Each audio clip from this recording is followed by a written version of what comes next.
Live. Everywhere. On netrootsradio.com.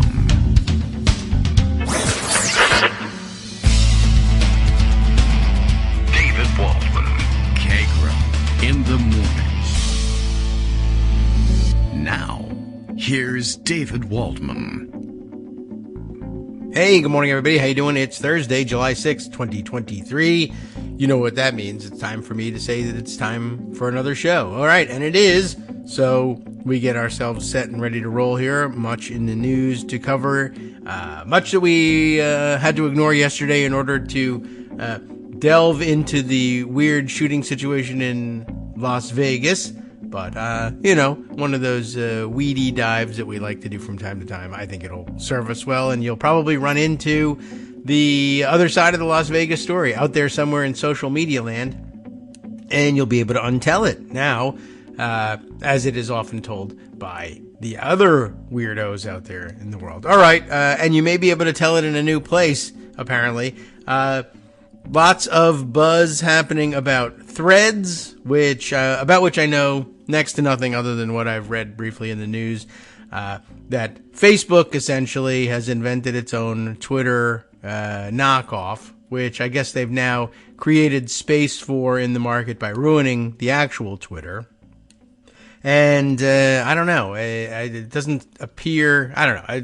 There's nothing special about it as far as I can tell, except that it's supposed to be a closer mimic of the old Twitter experience. The downside of it that you hear from people who advocate on such issues is that is at least as usually intrusive into your private information and the use of your private information as most other Facebook/Meta products, and perhaps even more so.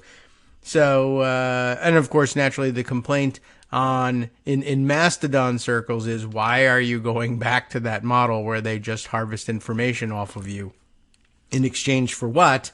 Another service that will only algorithmically show you allegedly what's going on across threads. Apparently it too, like Twitter of old, but before the Elon Musk acquisition, and it only got worse after the acquisition, the timelines that you're served are chiefly driven by algorithms as opposed to what the people you've chosen to follow are saying when they're saying it. So that's the counterspin that I've been hearing on Threads. It doesn't sound so horrific in terms of the user experience, but I guess what's going on behind the scenes. A good reminder that was going on behind the scenes at Twitter too. We just kind of ignored it because at one point Twitter was a new thing, and then everybody adopted it, and then it was like, well, if you want to know what's going on in the world, you're going to have to kind of give up some control of your personal data, and we're sort of used to that.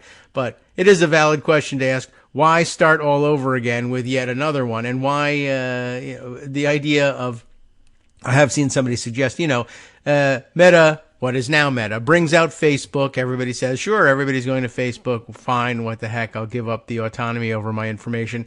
And then it sort of fizzled, and then they came out and bought Instagram and made Instagram their product, and everybody kind of moved to that and gave away their information, and that kind of fizzled. And now they're going to bring you another one.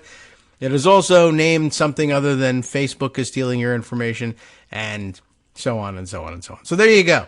That's the exciting social media news as I have seen it over the past day or so. I don't know whether I have no intention of making my way over to start in on Threads or Blue Sky for that matter, and I'm not seeking invitation to one or the other. I don't know if you need any for Threads. I may find myself over there at some point, I guess, but no plans. I don't know. I think I'm done searching for that experience again. It's just gone. So, okay. Anyway, time to catch up with a number of other things, and I see that the folks over at Daily Kos have been busy doing the same. I told you yesterday at the very end of the show, after squeezed it in after talking about the Las Vegas shooting for like an hour, but squeezed in the mention of the court case in the Western District of Louisiana, which has in which another of the Trump judges that they sort of seem to somehow be able to hand select it. He's not, I don't think, as it turns out, in a single judge division. But for some strange reason, they keep landing on him with these enormous landmark cases, or maybe they just throw landmark cases at the Western District of Louisiana, and every so often come up with a big win because they hit it big with a Trump-appointed judge, whether it's Doughty or any of the others, who just says, well, we'll do whatever you want. And so yesterday's discussion was about the new case in which they blocked the Biden administration, and really should be put that way. It's not just the federal government. It's the Biden administration, and this prohibition will be lifted during the next Republican administration. Blocked them from communicating with social media sites in order to let them know when they had spotted what they thought was dangerous or national security threatening disinformation.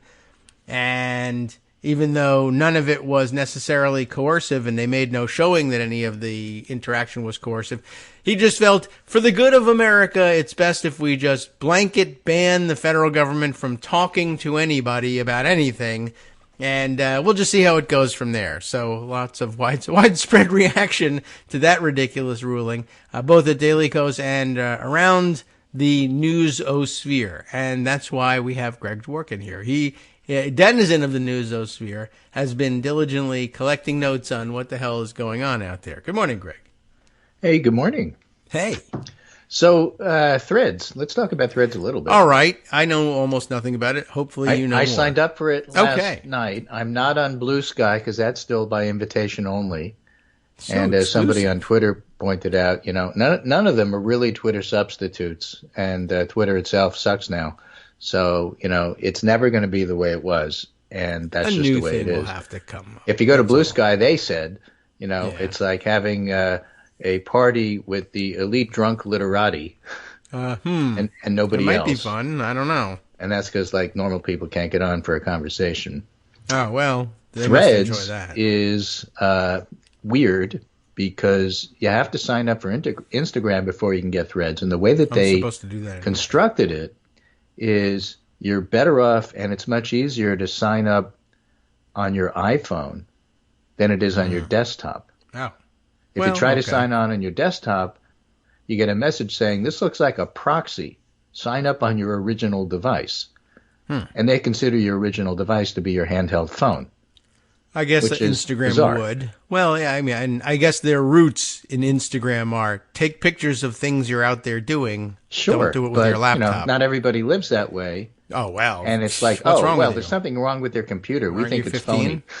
That's pretty weird. It's too big. The device you're using is too large. Yeah, I mean, it's got a camera on it, but, if you want to go around taking pictures, you have to hold up your computer, and it weighs 40 pounds, so, Yeah, well. Anyway. Okay. Then you get there, finally. Interestingly. And there's no curated list of people you follow. On Twitter, there's two sort of big lists. There's the people you follow, and then there's For You, where they decide what you want to see. All right. On Twitter and on Threads, it's only For You. Oh, so you got to go find, of course, and search out the people that you want to make your list. So you got to create and curate a list of people you want to follow. That takes. Well, I expected that. Fine, but after Spoutable and Mastodon, and there's Notes on Substack, which is also for the drunken literati because it's only really for the people who write Substack pieces. And so, there's so many different Twitter alternatives out there. You get tired of creating the same list over and over and over, and they don't make it easy to import. With Mastodon in the beginning, before Twitter broke, there were little apps that could take your Twitter list and just put it on Mastodon. Right. And I haven't seen that for Threads yet. But then again, it only started yesterday, so maybe that's coming. Who knows? Could be. People are very creative, and we'll see what happens. Anyway, all right. It sort of felt like Twitter, but it felt like Twitter when Twitter was trying to tell you what to do instead of you using it the way you wanted. So, let me put it this way. Somebody made a little graphic, and they did a 4-quadrant piece, okay? And the vertical axis in the middle, big cross, big X, Top is smart, bottom is dumb. And then the horizontal axis or the sexist is ugly on the left and hot on the right. I see. They could have done good and bad, but they did it this way. So in the smart ugly quadrant is Twitter by itself. In the smart hot quadrant is Threads by itself. Oh, well. In the dumb ugly quadrant is Blue Sky, Facebook, and Reddit. All right. And in the hot dumb category, Instagram and TikTok. Okay. And so that's how one person feels about it.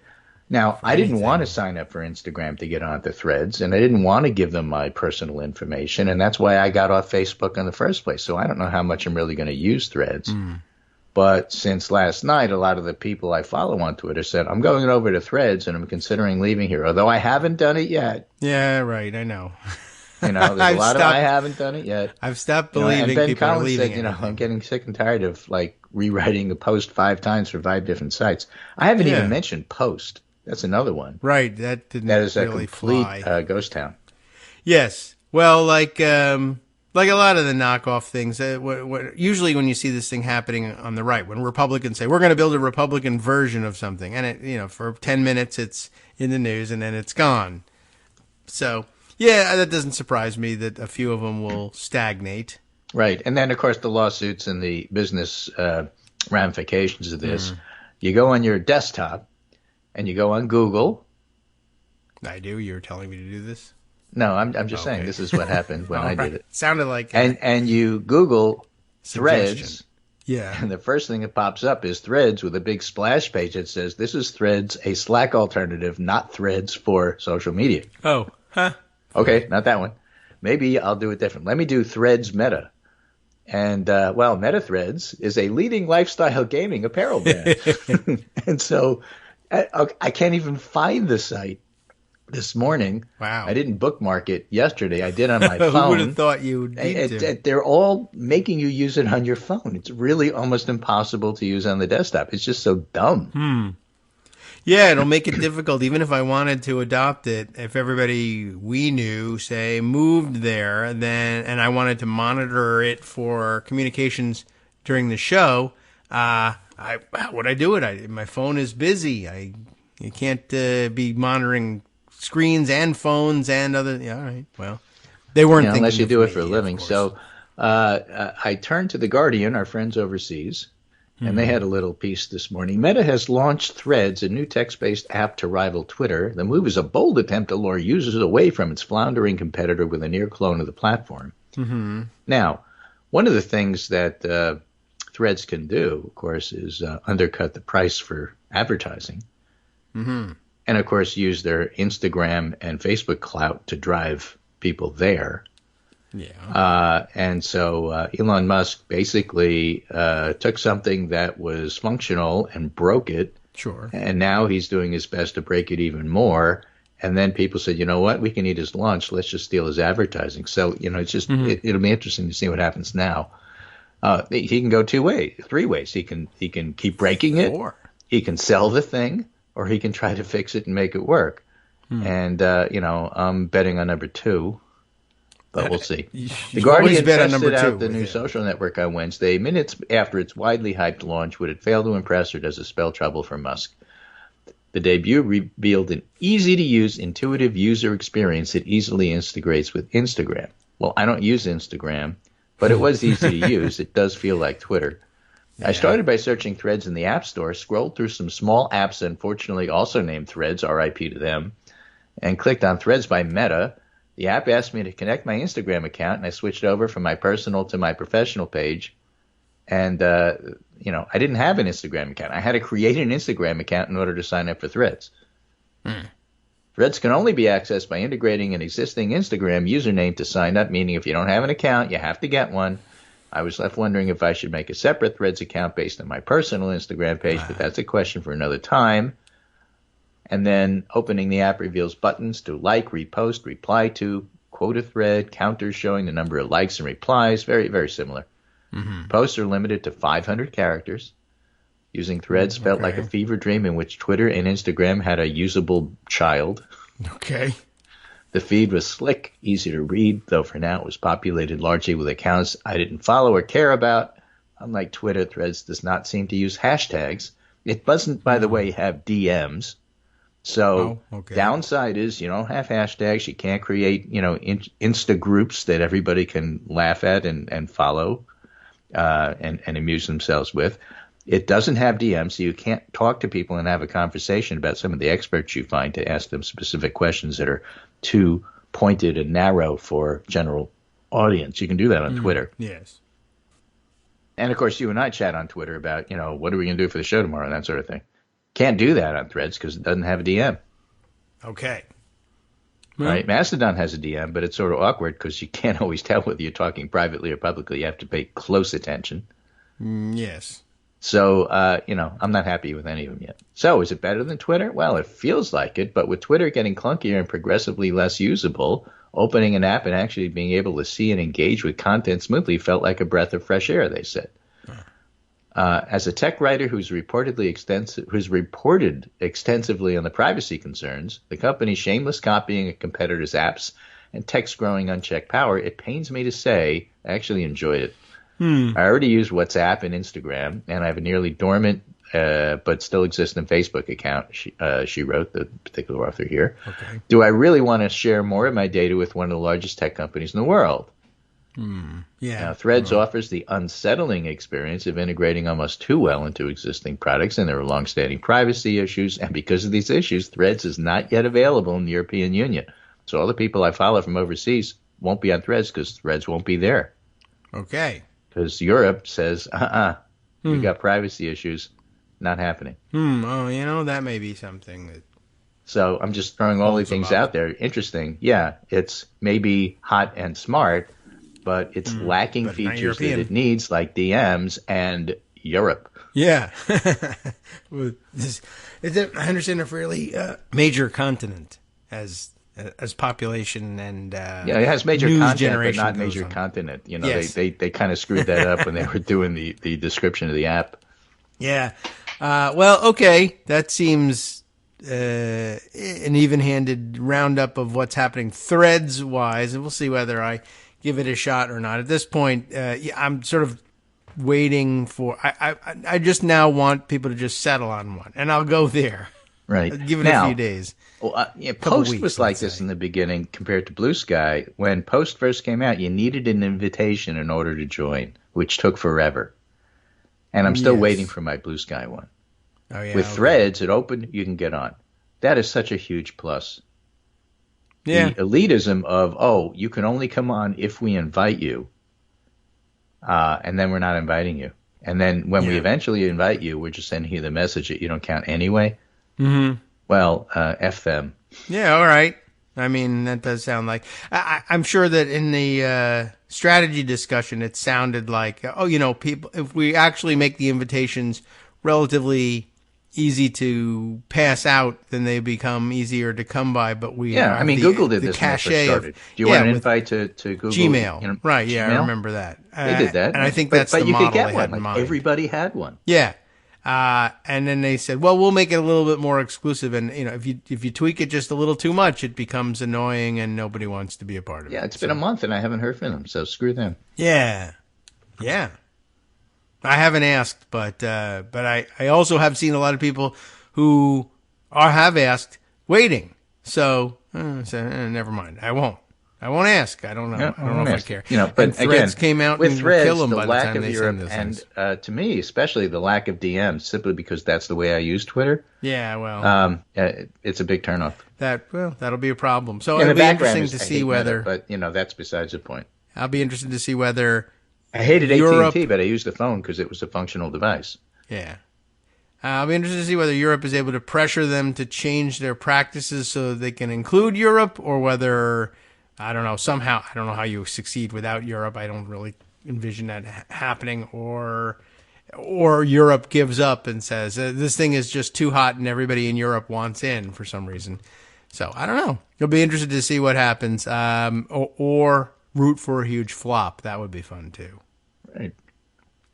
Except people want an alternative let's already. just mention a couple of quick things, and then we'll get into some other things.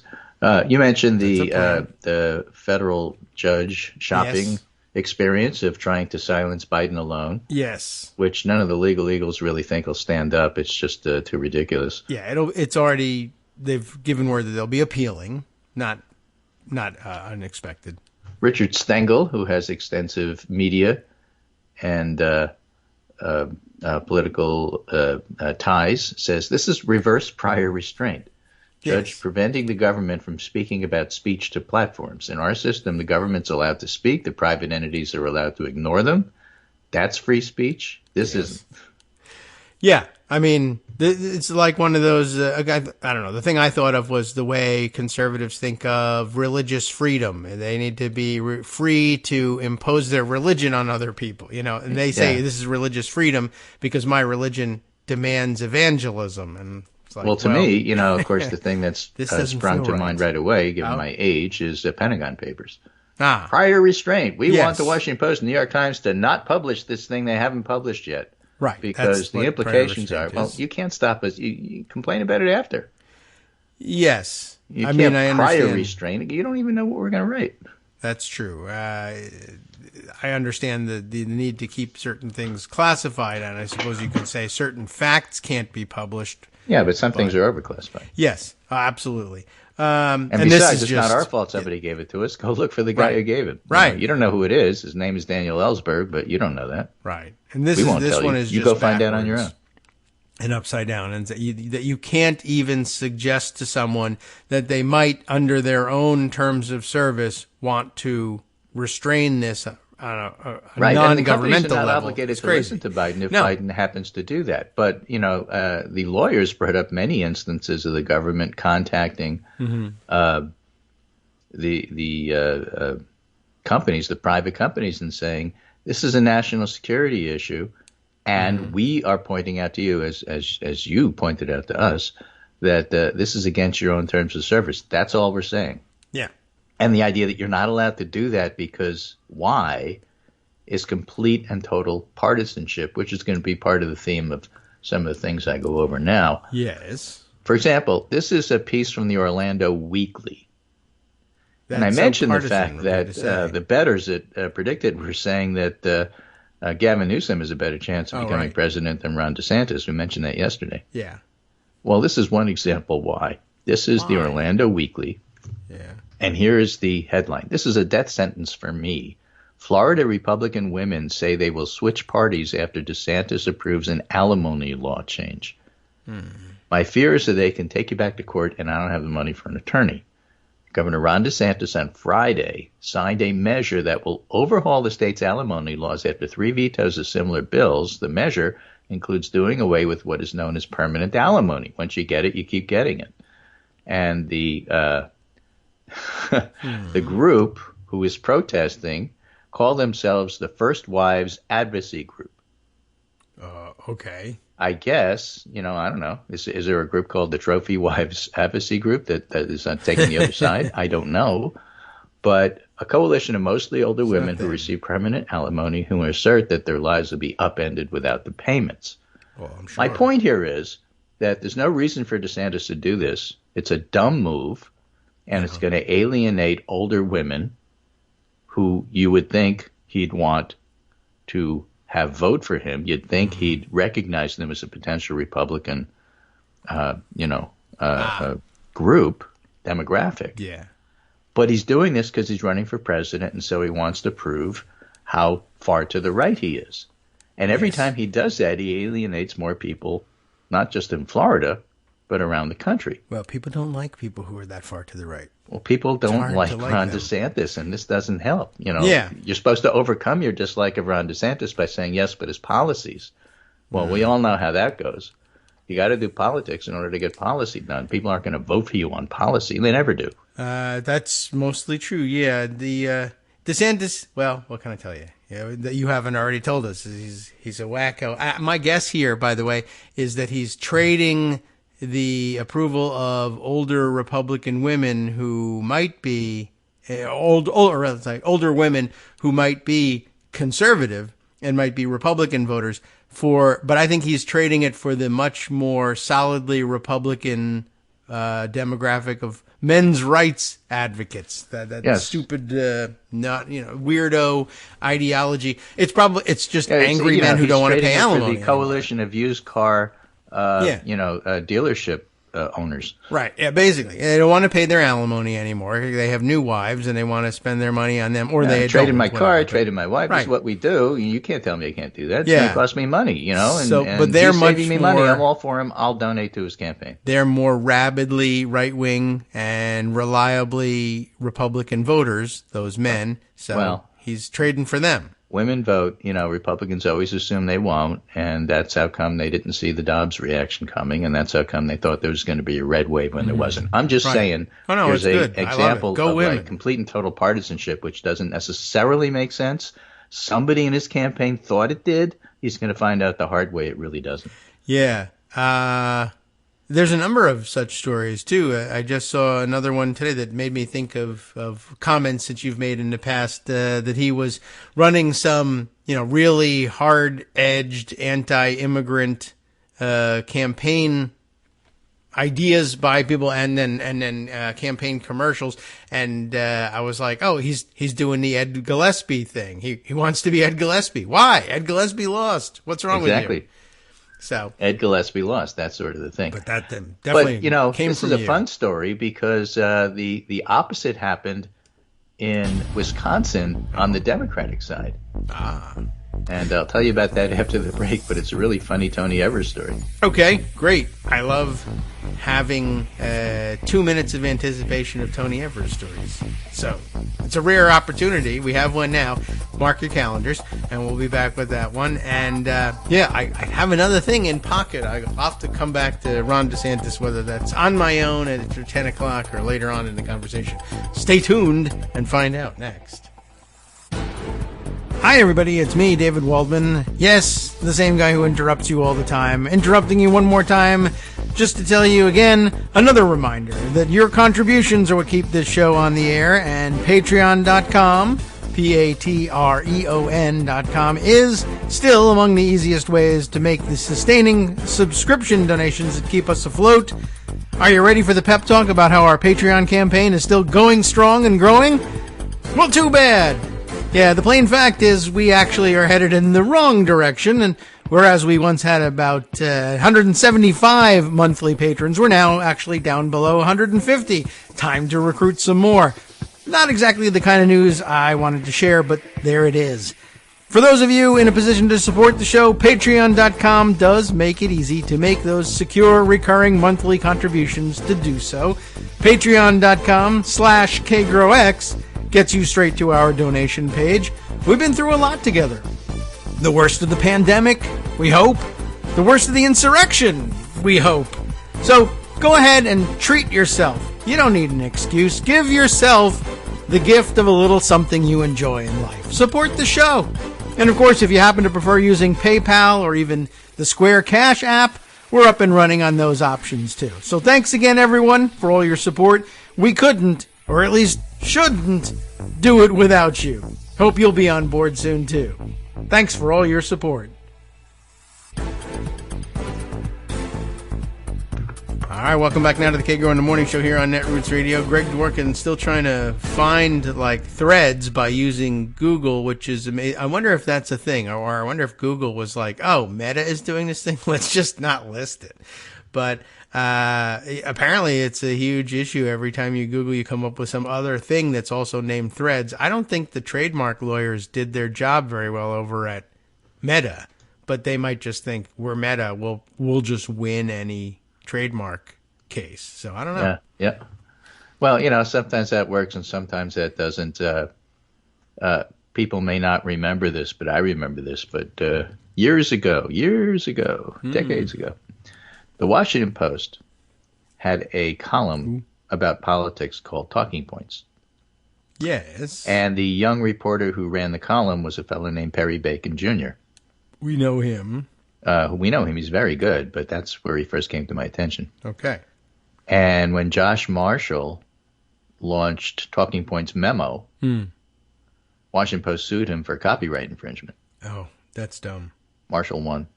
Yeah. Well, that's like and the... it's still called Talking Points Memo, and yeah, Talking Points, the app or the vertical or whatever it is on Washington Post doesn't exist anymore. Bacon left, and then he was hired back at a higher salary because now he's an established reporter. And so, just because you think you are bigger and you have the trademark doesn't mean you always win. That's true. It reminds me a little bit of, but it's the same sort of case. It's not necessarily the same. It doesn't set up the same way with Washington Post bigwig versus everybody else. But when, what's his name, Bill Maher started suing everybody, I invented the term politically incorrect. It's the name of my show, and you can't, it's trademarked, and it's like, it's the negation of an actual term that's out there. That's not, it doesn't qualify for that kind of protection. It's just nothing. It's a one-off. You can't just say, nobody can call themselves threads anything, because now why is it called threads? It's called threads because when people on Twitter want to link a bunch of things together, they call them threads because everyone has always called things like that threads online, and there's no ownership interest in it, and you can't just say, I invented oxygen. I patented it. Right. It was also, stupid I to did begin breathing. with. I'm a pediatric pulmonologist, and I own these things, and you have to pay me royalties if you do or use either of these things. I mean, it has worked in the past. Some people have been able to get away with things like that, and sometimes even long term. But that's pretty wild. Also known as I'm not a lawyer, and here's why. Mm-hmm. Yeah. But talking points like, well, you copied that from us. No, people have been talking about talking points in Washington for 50 plus years.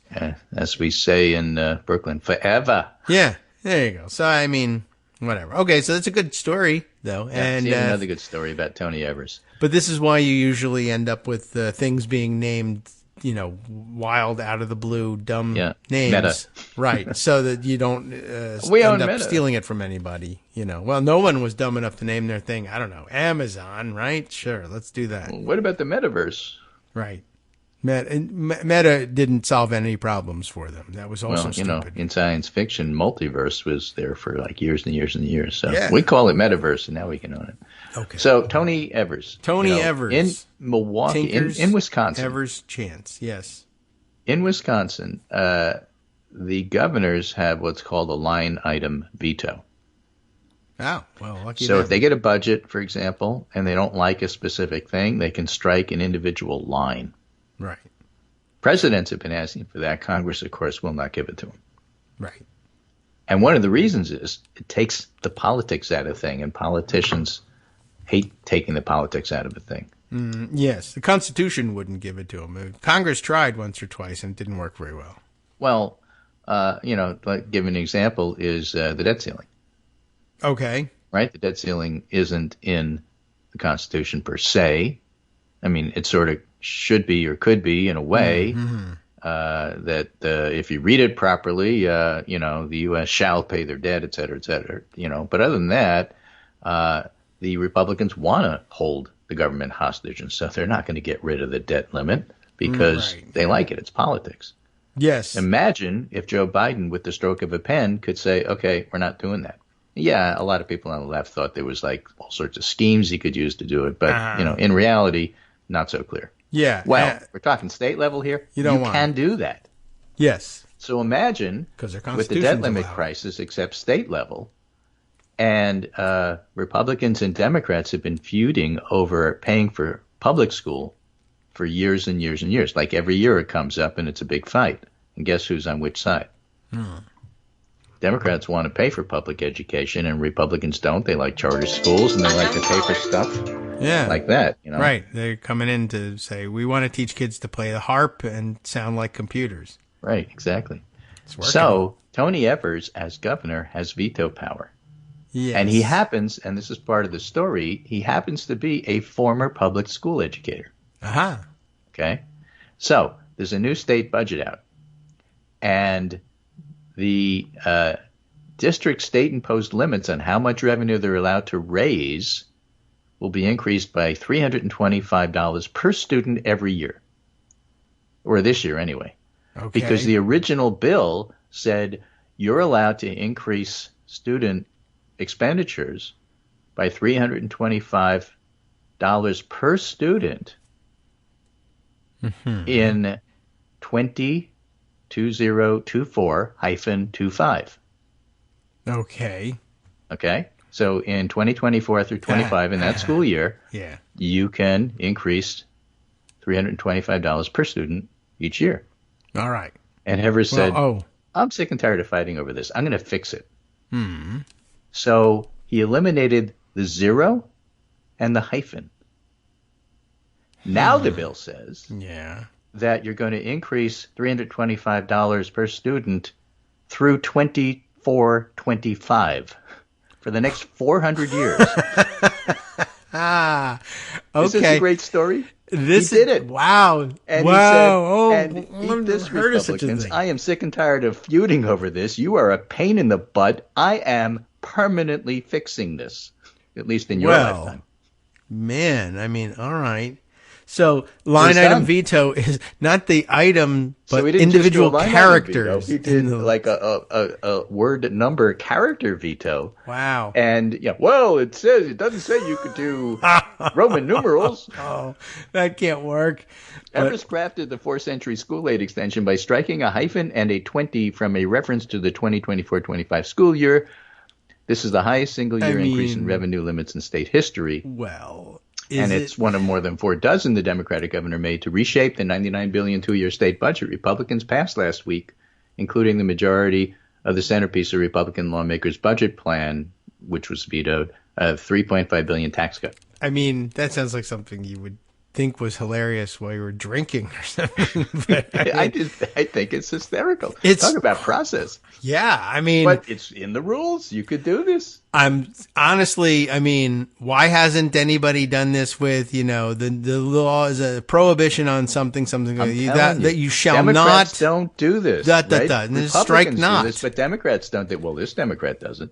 I guess. I mean, I don't know what to make of it. It's clearly not something you want anybody else to have in their toolbox. I mean, imagine if Donald Trump is out there, scratching out the not in the federal government shall not, I think we should. So I'm going to veto the word not. And it can't be like that.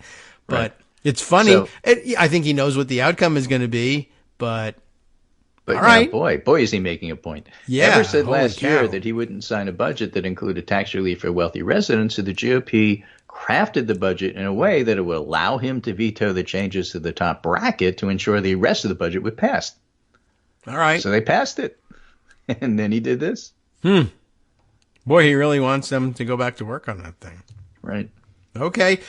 That's But you know what they're blasting? They're not blasting this. They're blasting the fact that he got rid of the tax cuts. That's what makes him which really drives his point home. Yeah, no kidding. Look, this is an outrageous violation of norms here, and they're not mad about that. It's we didn't get our tax cuts. Wow, you really are singularly focused. So I just thought that was an amazing story, and it was well worth highlighting. I mean, you're gonna have some creative people in there striking out individual letters in words until it spells out, the governor gets free pizza for life. Right. So you think Florida can be partisan? How about Wisconsin? Watch this. Watch Okay. this. Hold my beer, Florida.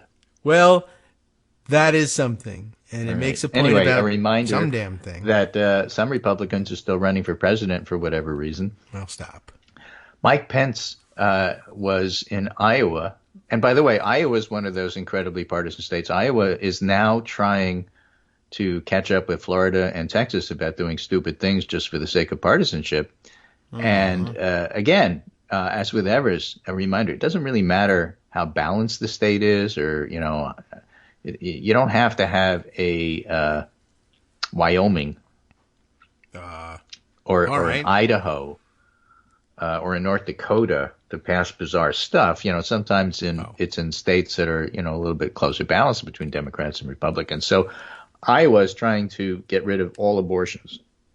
Sure, they're holding a special session just for that, despite Iowa. The blowback from Dobbs. And, you scratch your head and say, why are you doing this? You don't have to do this. Mm-hmm. But Iowa's full of evangelicals. That's who runs the Republican Party. Mike Pence is there because he figures, if he's going to win anywhere, it's going to be with the evangelicals. So he's at this, whatever the Jefferson Jackson equivalent pizza dinner is in Iowa that everybody goes to. And he says, among other things, one thing he was quoted on is, he was yelled at by Republicans attending this dinner for not sending the 2020 election back to the states because you had the power to do that. And he explained to them, no, I don't. And whether or not he convinced them, no, will determine perhaps whether the story is Republicans still aren't convinced about the lie in the big lie, or that Mike Pence is a stand-up guy who speaks the truth. Well, he's not convincing any of the Republicans, so I don't know that that's a bigger story. But that's not even what I'm going to highlight. I'm going to highlight something else he said. He said out loud, I don't really buy into the rich need to pay their fair share. Oh, well, that's so straightforward. American Bridge, or a Democratic group, retweets this and says, just moments ago, President hopeful Mike Pence says what's on every Republican politician's mind. I don't really buy into the rich need to pay their fair share. I mean, a Republican in the White House means even more tax cuts for the rich, right? So just what they tried in Milwaukee, Wisconsin. Yeah. And look what it got him. I'm going to change the name of Tony Evers. I'm going to strike the I and the A, and from now on, the state is just ow. Exactly. So, partisanship is amazing. Here's Derek Thompson, who follows economic issues. Hello, Derek. And notes something, and he's talking about the consumer index of consumer sentiment. Okay. Which highlights something Armando's been saying for a long time. This is why issues polling isn't what you think it is. All right. This is not your father's issues polling. And Derek Thompson points out the U.S. has the fastest growth rate of any G7 country. The U.S. has the lowest annual inflation of any G7 country. All right. And Americans hate it. They hate the economy. Yeah, well, you know how it is. They always think but you know how about why their is taxes. that? Basically, partisanship. Or losers. Republicans absolutely positively refuse to give Democrats credit for anything that's good. Yeah.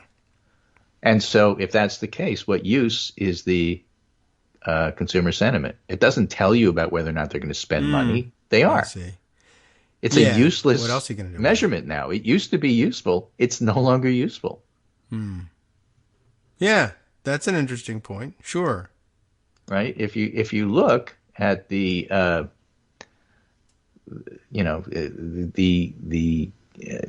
timing of how sentiment goes up and down, the index value, 100's good and 50's bad, tends to drop during recessions.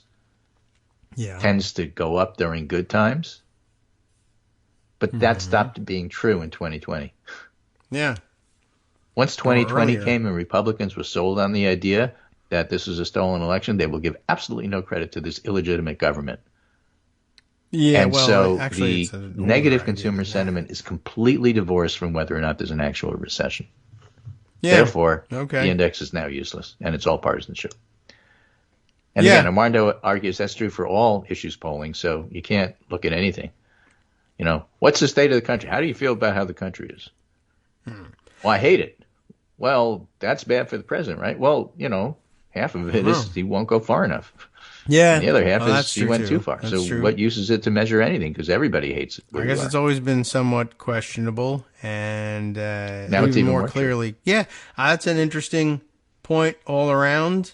And I think the problem has been one of longer standing. I mean, at a minimum, I would say this has probably been polluting issues polling since the immediate declaration from Mitch McConnell that our chief goal is to make Obama a one-term president. We're not going to allow him to achieve anything. But the roots of that even go back further. But it's I think that was probably the first time it was so clearly stated that our goal in the legislature is making sure that there are no accomplishments Democrats can run on to the best we can. Right. Now, turning to a different topic, looking at public sentiment, and this is sort of interesting and a little bit difficult to interpret. Recent Supreme Court rulings alienate the left but are hardly unpopular, writes Aaron Blake in the Washington Post, and he gives 3 examples. What has alienated us? Supreme Court rulings. Oh, yeah, I know He's that. not talking about Dobbs. All right. Right? Everybody hates Dobbs. But it's a TV show title. Take the affirmative action decision. College admissions may not use affirmative action. Mm-hmm. And according to the data here, 63% of Americans agree. Now, affirmative action was always somewhat difficult because there are people on the left who think that there are issues with it. And again, we brought up the issue of Asian American discrimination. And there's all sorts of issues. Sure. But I'm looking at this not so much as Americans feel the court is doing a good job. I'm looking at it in terms of the three issues and which ones Americans basically agree with the most. And it actually is the affirmative action one. The next that doesn't issue, surprise me too much. There's been a long-standing campaign against affirmative action. The and term it does itself. have issues. Yeah, it does. And there are workarounds. People feel like there are workarounds. So that doesn't surprise me. Yeah. And it doesn't mean just because you agree with this decision, you think the court's good. Because the court standing is like in the 30s. So obviously that's not the case. Business owners may deny services if it conflicts with their LGBTQ beliefs. Yeah, that one's probably a little less popular. But 60% of Americans agree. You have to define exactly what that means. Yes. But people do tend to see it as, well, in a private business, you can do whatever you want. Right, exactly. So, again, not shocking, and still doesn't tell you that, we like the Supreme Court now. Right, okay. Here's the one I found interesting. Biden administration may not forgive student loan debt.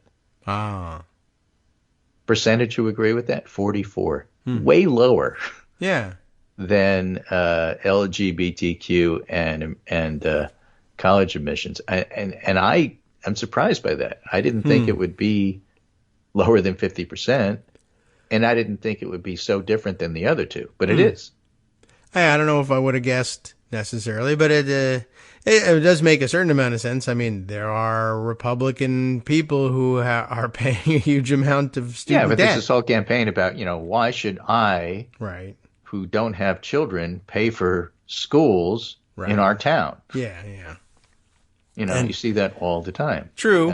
It's a solid constituency Republicans can count on. Yes. This one is slightly different. And the answer usually is, well, sorry, but you have to because, it's part of the town.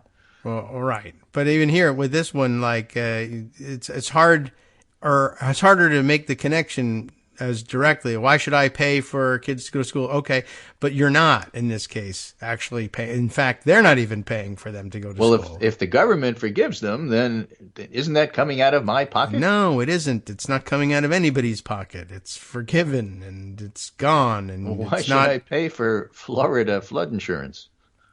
I don't know. That's not forgiven or gone. They're dumb enough to live in a place that's going to flood all the time. That's their problem. Well, yes, but I'm not certain that the feds actually help out with that. And so actually you do sort of have to pay for it. Yeah. I mean, there's a whole bunch of stuff you have to pay for that you don't necessarily use yourself. That's just the way it is in a diverse society where you're part of the whole mixture here. Yeah. Of the polity. It's just a different thing to make payouts on an insurance policy versus not collecting on debts that were accumulated to already to pay bills that had already been paid. The school's been paid. Loan shark debts. A lot of this stuff was unfair to begin with. Predatory. Oh, yeah. I mean, there's always that, but it just doesn't break down the same way. There's no outlay involved here. And anyway, it just it's an example of why you can't look at an issue and say, "Oh, look, issues polling proved the point I was going to make," and then I Googled it and found that this proves my point, so this proves my point. Well, actually, it doesn't. It's really complicated. Yes. Okay. I'll agree that it's complicated. So there's that. And then from the same article. I'm glad there's that kind of question. Support. Rule under the Constitution, the state legislators have the power to regulate federal elections and are not subject to review by state courts.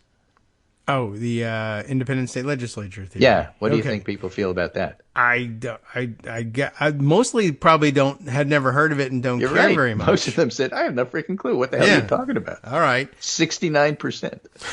That's higher than any of the other three. Yeah. Yeah, they didn't catch what was going on. Of those who have heard about it, 22 oppose the idea. Yeah. And only 9% agree. Okay. Yeah. I mean, it's hard for even people who have heard of it. I have a hard time describing exactly what it is. You kind of have to see it in inaction and then say, well, what do you think of this use of it? Because there are very widely disparate, differing uses that have been put forward. And here's another issue where partisanship makes it so you can't even interpret it there because, now you're going to look at, okay, well, Republicans are trying to screw us. Okay, well, obviously Democrats dislike it and Republicans are for it. Well, but what do you think of the concept? I don't know, but looking at it in action, Democrats are against it and Republicans are for it. So again, issues polling has become so tainted, it's just really difficult to do. Mm-hmm. You have to be really careful. You need a super good experienced pollster to try to tease some of that stuff out and also give alternatives so you have an idea of what's going on here. I don't like the direction of the country because they don't go far enough in doing what I want. Mm-hmm. Now maybe we can get that out of people. I don't know. But it's going to be like you're on the phone for half an hour. Forget it already. I click. No more. It's hard to get that much information out of people. Unless you steal it from them on threads. So try that. Okay. Well, the independent state legislature theory, I'm not surprised that people don't understand it. It is weird and complicated, and which should tell you that it probably has no place in our jurisprudence. If people, even when it gets to the Supreme Court or could affect the outcome of a presidential election, still don't get it and don't want to know, it's just maybe that theory just doesn't have anything to do with our system of government, and you should forget about it already. Right. But can't. And I'm just going to conclude with this one since we were discussing it. This is actually in Stat News, which covers health. Oh, yes, right. After affirmative action ruling, medical education leaders see silver lining in court endorsement of holistic review. Okay. Which, on the face of it, like, what? What are they saying here?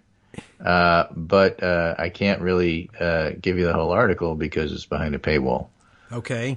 And several of the medical school and education leaders told Stat they saw the court's ruling as explicitly endorsing the use of holistic review, a tool used increasingly by medical, dental, and nursing schools and other institutions to build classes that better reflect the demographics of the nation. For years, medical schools have been seeking to train physicians who better resemble the patients, a key part of the effort to reduce health disparities. So there's still plenty of criticism of the decision. The American Nurses Association say they were appalled, for example.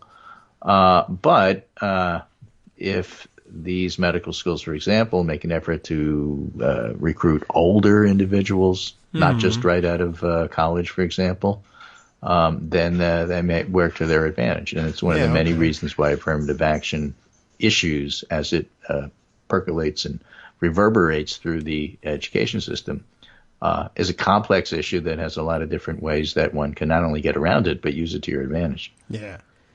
Well, it doesn't. Another thing that didn't surprise me about the unpopularity of of affirmative action in general is for a while there it was it was a toxic term itself. The Republicans did everything they could to turn it into one, and it's generally very often thought of in archaic terms. The original rollout of some of the programs under the affirmative action umbrella were crude tools. It was a new but that's area. all they had to work with, and they acknowledge that.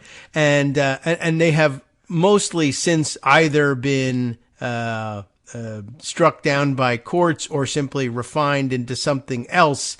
But people still remember when you say affirmative. What do you feel about striking down affirmative action? People are like, I'm surprised that was even around. In fact, honestly, when the case started coming up, I was surprised that they were still using the term affirmative action. I thought they had kind of moved on from that. But because it conjures up the old, like, for instance, the old Jesse Helms hands ad, or you needed that job and they had to give it to a quota hire for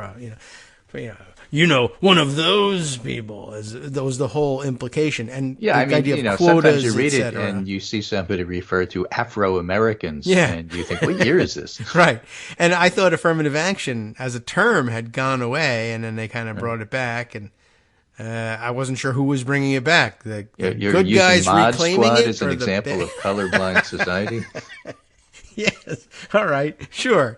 Okay. Whatever. That's kind of how I felt about it. And I wasn't sure whether this was, the bad guys saying, it's quotas and stuff like that everybody objects to, or whether it was the good guys reclaiming the term for, no, it can be used for good and justice, and we refuse to let them demonize it. And I wasn't sure what was going on. Right. But yeah, when people think about it, I guess if you're asking polling questions like that, you might be getting a reaction to the old school, since refined and or rejected ideas about what affirmative action actually is, rather than the programs they're using today. Right, and I'll end this with a cartoon that I pulled from a Michael Cohen piece we won't have time to get to. All right. But it's a New Yorker cartoon. And it's a dad sitting at his desk with a laptop. Yeah.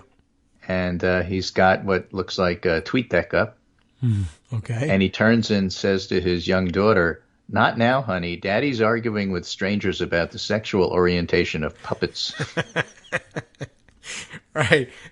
Instant classic. And the article is about just how you can be like too online. And actually, Michael Cohen, not the Trump Cohen, but the author, Michael A. Cohen, talks about Ron DeSantis and how too much online he is and why he picks cringy, ridiculous things to do. Yeah.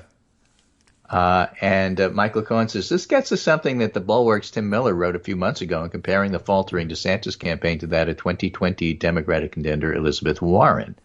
DeSantis has launched himself at every cultural war fight to hit Twitter in the last 6 months, from daring the government to come and take his gas stove to obsessing over Disney to Bud Light. These attempts to please the most social media brain-poisoned posters in their respective bases might have seemed like a good strategy on its face.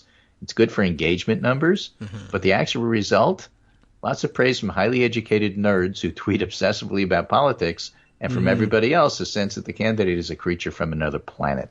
Yeah. Right. And this perfectly illustrates this. It's a good one. And part of his problem, I mean, I guess that was just too easy of a formula for him to reject. Just take whatever people are yelling about. I mean, you get the impression his wife is his campaign manager, and he listens to her way too much. Maybe she's the one that's too online. And that's not a commentary on male-female relationships. It's this particular couple, this particular wife.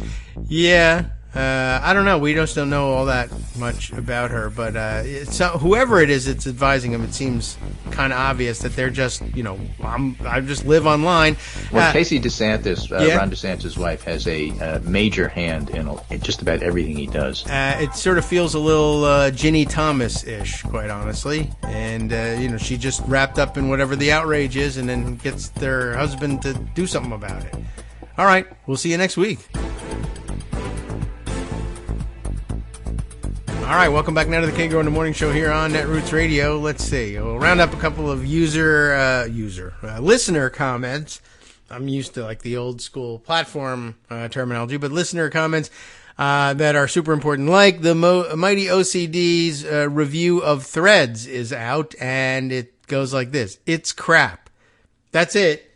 That's there's more. There's more commentary about it, but that's the review of Threads. Threads launch, he says, was originally scheduled for later and was pushed up because of Elmo's stupidity, I was going to say, but stupid rate limit crap this weekend. And that sounds entirely likely. And he says oh my, there's a cuss word in here. As they say down south, the S is gonna be when Spill launches, LOL, except I don't know what Spill was, or if it's a real thing, or if it's a joke. I'm just going to chuckle along because I don't know. I'm so confused about what the hell's going on out there. Well, who knows? There'll probably be more alternatives.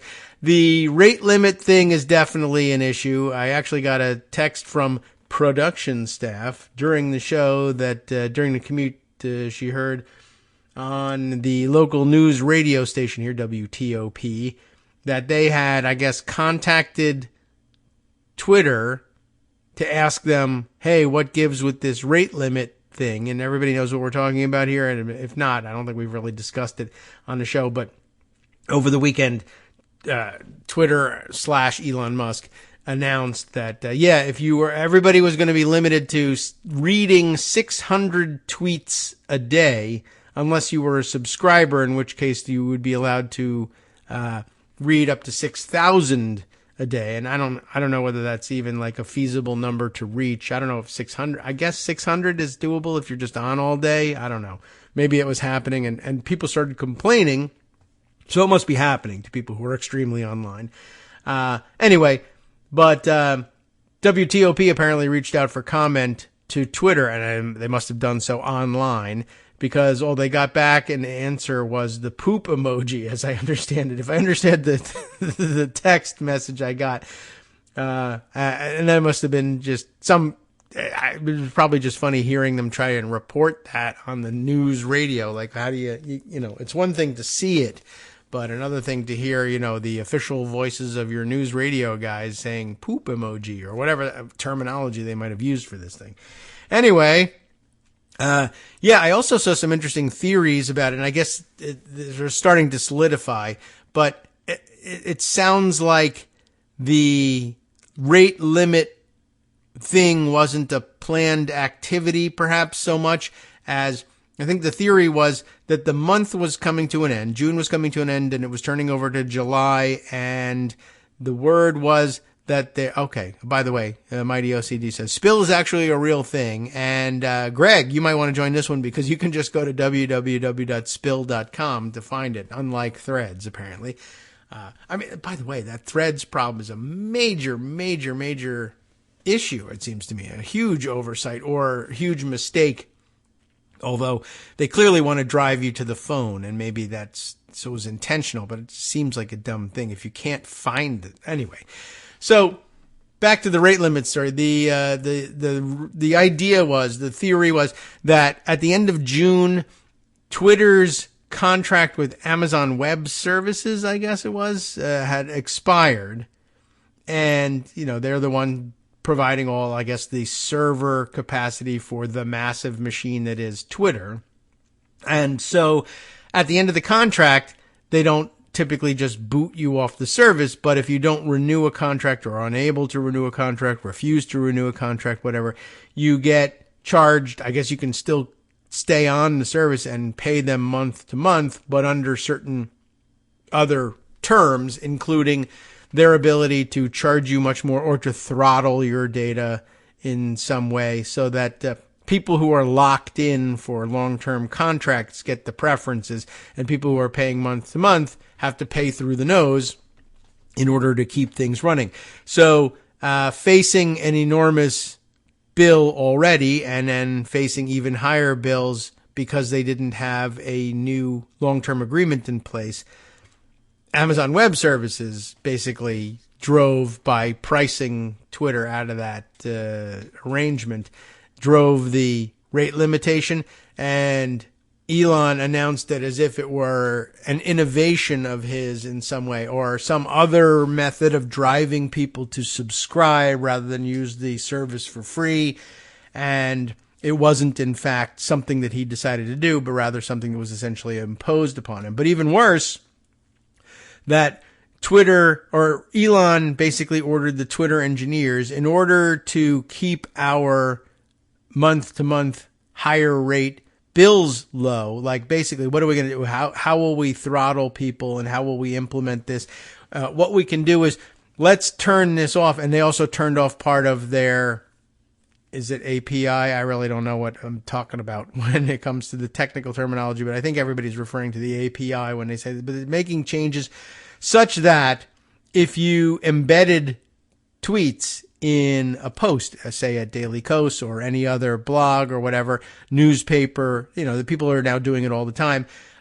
Twitter permitted everyone reading the newspaper or blog site to see those posts with the use of the embedding code. But that now, under the expired and month-to-month continuation of the Amazon Web Services contract, was costing them money, and a lot more of it, every time someone would read or view the tweet, because it was being served by blog pages and newspaper pages. And so Twitter cut off that ability and turned off the ability to embed tweets elsewhere, in an effort to cut down on the amount of data that they were using, and to help reinforce their limitation of the number of tweets you could see if you were, a registered user, non-registered user, or subscriber user. They wanted the different tiers. So what ends up happening, though, is, all of these places that had embedded these tweets also have their own, I guess, API there, but their own operating instructions, which are that, hey, for some reason you've gone casting about to Amazon Web Services looking for them to serve you this content from Twitter, and it's not showing up. Our servers think that this is some kind of an error and keep trying to get AWS to serve up this Twitter content because there's no notification. They don't know what's going on. All they know is that something's not showing up. So they think it's some sort of an error. So they keep sending more, requests over and over again. Give me this Twitter stuff. It's always been there before, and we've never been denied access to it. So we don't understand what's going on here. We're not prepared for this. And the requests over and over again for the same data to be served up ended up basically like being a self-imposed denial of service attack against Twitter. And it just made things even worse. And it didn't probably have much effect in keeping their bills down either. So I think I kind of sort of understand the situation that was going on here. And it's another one of those amazing things that only Elon Musk, tech genius, could have done to himself. Maybe he's just not that good at this. All right, let's see. So other things I wanted to share with you or continue to discuss. I'm fascinated by the piece that Greg left us with, and I think I want to take a look at that one if it is publicly available to us and compare it, hold it up next to another piece that sort of is trying to explain the failure to thrive of the Ron DeSantis campaign. So here's the Michael Cohen, The Perils of Onlineness piece. And, let's see if he will allow us to read the whole thing. Yeah, I think so. Even though it's a Substack. Okay. If money is tight, he begins, or you're already up to your eyeballs. This is him saying, please subscribe. I'm sorry. We haven't even gotten to the Ron DeSantis thing. But if money is tight and you want to subscribe or give it to a friend, apparently he says that. But if money's not tight, let me suggest you give it all to us. You know what? This would be a good time for me to jump off here and just I'd call out a few people who have just recently done that at our patreon.com page, patreon.com, patreon.com/KagroX, KAGROX. You'll find our page a great way for you, instead of subscribing to Elon Musk's Twitter monthly, subscribe to this podcast monthly instead, and help support us and help us continue to be able to justify doing this right in the middle of the workday, instead of, say, becoming a greeter at Walmart or something like that. And the latest people we have to thank for that, Sandra Richard, a new subscriber who joined us in late June. Morris Smith, who did the same right on the last day of June. Welcome, Morris. I got your email the other day, and I was pleased to see you show up in the subscription rolls. And Gail Radford, who had been a subscriber for a long time, who recently boosted her monthly contribution after becoming worried that she had somehow canceled or had seen the subscription expire in some way, but emailed to double check that everything was coming through correctly, and it was. And she said, well, not correctly enough. It should be even more, I think. So I appreciate that tremendously, all of you who have joined, and every once in a while, from time to time, I like to catch up on those of you who've joined us as sponsors and let you know you've been seen and you're appreciated. And we mean it. I mean, it really is. You remember the production staff comes home after a long day at work and says, why are you goofing around on the computer all day again instead of out there? Well, for one thing, like, a good idea would be, like, maybe take your law degree and go work for somebody and make considerably more money than you're able to make with this.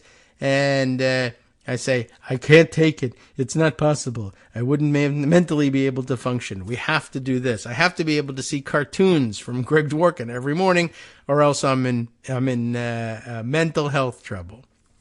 So I appreciate it. You all make it possible. Now back to the last article that Greg provided us. And it begins this way, not with a beg for money, but late Friday afternoon, Ron DeSantis' Twitter feed pushed out a video so full of harsh and ostentatiously hate-filled anti-LGBT tropes that even some Republicans were appalled by it. I definitely saw that, and I think, was that what we were talking about today when I mentioned that I thought it was an anti-immigrant thing, but maybe he's just doing, both. It was anti-immigrant. So he's just, like we've noted 100 times, he's trying to outflank Trump to the right. So we'll make a theme out of this. So, some Republicans were appalled by it, and I guess this is a quote from a story about one such or several such, I don't know, Republicans. It begins this way. Governor Ron DeSantis' campaign shared a provocative video on Friday attacking the record of former President Donald J. Trump regarding LGBTQ people. I heard about this. That was widely condemned as homophobic, because it was, including by a prominent group representing gay and lesbian Republicans. I mean, they're not blind. They know what's going on. They can see when people are hating on them. And if they were blind, they would have other methodologies of discovering that people were hating on them. So I don't mean to pick them. It's an outdated expression, I'm sure. Anyway, the video, posted on Twitter by the DeSantis War Room account, opens by showing Mr. Trump proclaiming, this is the big attack. Trump saying, I will do everything in my power to protect our LGBTQ citizens. And you remember he used to have great trouble in rattling those letters off. We're all getting pretty good at it these days. Mr. Trump made those remarks at the Republican National Convention in July of 2016 after invoking the horror of the Pulse nightclub shooting the previous month, the massacre at a popular gay nightclub in Orlando, in Mr. DeSantis' home state of Florida, left 49 people dead. The video goes on to show Mr. Trump expressing support for transgender people using the bathrooms of their choice. It then attempts to contrast Mr. Trump's position with the hardline stance of Mr. DeSantis, abruptly transitioning into a jarring series of images of Mr. DeSantis, including one with lasers shooting out of his eyes, that are interspersed with right-wing internet memes. The smiling, heavily muscled man known online as Giga Chad. I don't even know what that might be. News headlines, Pride event in St. Cloud canceled after DeSantis signs Protection of Children Act into law, and pop culture references, among them shots of the titular character from the film version of the serial killer narrative American Psycho. Okay. Much has already been written about this episode of presidential campaign Hari Kari, but is that right? Does anybody know? Okay. Anyway, but two crucial points are not getting enough attention. First, this is another example of the bewildering incompetence of the DeSantis campaign. The pro-DeSantis Twitter feed produced this bizarre video, and the campaign's Twitter War Room account pushed it out, apparently oblivious to the political damage that it could do.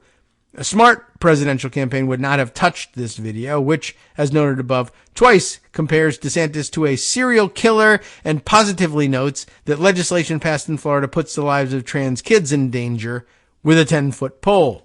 That's a long little phrase in there. So now it makes it sound like he's putting trans kids' lives in danger with a 10-foot pole. But that wasn't it. He wouldn't touch it, 10-foot pole. Everybody understands that, I think.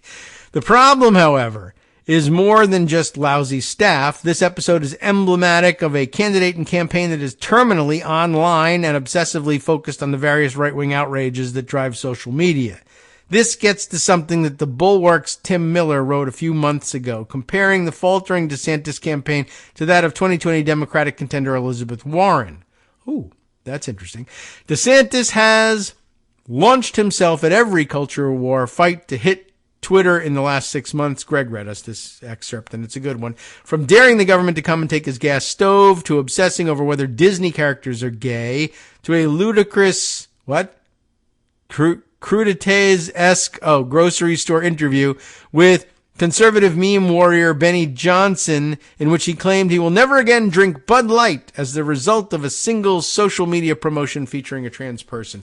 By the way, did I mention the other day that I think I might have mentioned it on the air, but I can't remember, speaking of Disney, that the lawyer who litigated the latest Supreme Court decision again, restricting LGBTQ rights. Oh yes, right. The 303 Creative one with the wedding websites. The lawyer who litigated that and is also, by the way, the lawyer who litigated the Masterpiece Cake Shop one. All of the ones where people say, I don't want to have to serve gay people. She's been litigating this since forever. But it was interesting. She was profiled in one or another magazine, and it was revealed in the profile, harmlessly at that point, because this was a couple of years ago, that she was a huge, huge Disney fan and loved Disneyland and Disney World and Orlando in general, and that her whole office is decorated in Disney characters, et cetera, et cetera. So this is like a huge head explosion that I guess waiting to happen. There's room for her to be conservative and not DeSantis oriented, but it would really be interesting if DeSantis were to win the nomination and it became Republican orthodoxy to hate Disney because they were pedophile groomer weirdos, or whatever the stupid rumor was that day. What is the conservative adult Disney fan who always was in love with Disney because they were anodyne and non-controversial and all-American? I mean, do you abandon a lifetime of Disney fandom because Ron DeSantis says so? He's not charismatic enough to do anything like that for. I'm just sort of curious where that collision ends, if there ever is such a collision. Anyway, back to the excerpt that is inside of the article that we're reading. These attempts to please the most social media brain-poisoned posters in their respective bases might have seemed like a good strategy on its face. It's good for hashtag engagement numbers, and campaigns can convince themselves there are real life people who are influenced by these influencers. The actual result for both, lots of praise, as he said, Greg read us, from highly educated nerds who tweet obsessively about politics or are paid to create content for partisan outlets, and from everyone else, a sense that the candidate is a creature from another planet. Right on cue, DeSantis showed up in New York City last week for an interview with Fox News' Jesse Waters to weigh in on the latest right-wing outrage, New York City's efforts to regulate coal-fired pizza parlors. It led to this picture, which makes the comparisons to Patrick Bateman in American Psycho feel a little bit too on the nose. And, just some weird comparisons of their faces. But whatever. One of my recurrent themes about GOP politics this year is that Republicans are hopelessly out of touch with the American electorate. We saw this when Sarah Huckabee Sanders delivered the GOP's response to the State of the Union and accused Joe Biden of being, quote, the first man to surrender his presidency to a woke mob that can't even tell you what a woman is, and claimed that his administration has been completely hijacked by the radical left. There has been a steady stream of right-wing boycotts of Bud Light, Target, Kohl's, Chick-fil-A, and any other major company with the audacity to show basic humanity toward LGBTQ plus Americans. Nikki Haley, more recently, picked up this mantle and called the participation of biological boys in girls' sports the women's issue of our time. But no candidate has more aggressively leaped into the conservative fever swamp than DeSantis. Aside from his obsession with trans issues, attacking the woke mind virus, and his dalliance with gas stoves and Bud Light outrage, DeSantis has focused on diversity, equity, and inclusion programs, DEI, and ESG guidelines, which takes into account environmental, social, and governance concerns when making investment decisions. DeSantis has also railed against CBDCs, that is, central bank digital currencies. Okay. And even signed legislation in Florida outlawing them. Are there any? I don't know. What do these issues have in common? Virtually no one outside the terminally online conservative base understands or cares about any of this stuff. I'm not even convinced that most online conservatives genuinely care. These issues are the obsession of a small group of fringe activists with way too much free time on their hands. These words could also describe the lion's share of Twitter activists, no matter their political persuasion.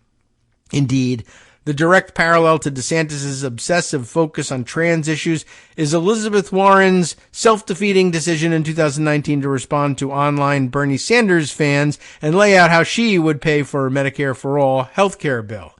Few outside the cloistered world of Twitter cared, and the plan, which called for massive tax increases on businesses and billionaires to pay for more than $20 trillion in new healthcare spending, helped speed her political decline. Yeah, I know. I hear what you're saying.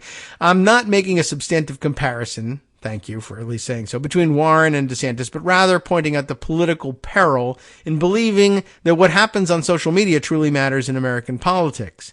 The reality is that few Americans are on Twitter, and few follow the never-ending series of online outrages that possess such currency there. As I noted a few months ago, when DeSantis traveled to Iowa before announcing his presidential campaign, he barely mentioned the economy. Instead, he talked about the evils of wokeness and Dr. Anthony Fauci and bragged about sending migrants to Martha's Vineyard. Little appears to have changed since then. If anything, DeSantis, who announced his candidacy for president on Twitter, has since gotten more online.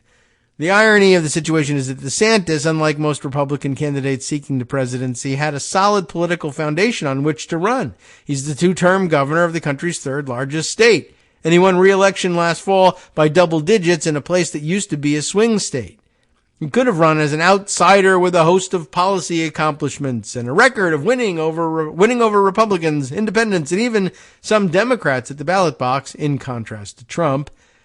Instead, he has chosen to cast himself as the outrage candidate who is the scourge of woke liberals and is even angrier and more hate-filled than Trump.